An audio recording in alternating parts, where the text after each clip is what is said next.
Los colaboradores de la unidad de desechos sólidos están limpiando lo que es la publicidad en los postes y pues también limpiando algunos sectores de acá de Santa Cruz de Quiché, con la intención de que los vecinos pues tengan ya la conciencia de limpiar sus calles, ¿verdad? Vemos mucha basura en los postes que también son parte de foco de contaminación y que se están limpiando. La verdad que sí, tenemos publicidad estamos revisando hace 4, 5, 6 años atrás y eso nos afecta pues porque las empresas, instituciones o quienes quieran pegar publicidad solo vienen y las pegan encima de lo que está y nos provoca más contaminación.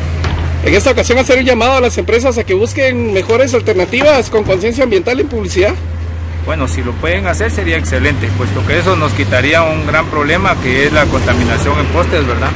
El vecino se está quejando, definitivamente es demasiado el papel que se está pegando en los postes y eso nos está afectando a todos. Hoy con un equipo pues estamos haciendo la limpieza en lo que es algunas calles de la tercera, desde la segunda avenida hasta la sexta avenida de la zona 1.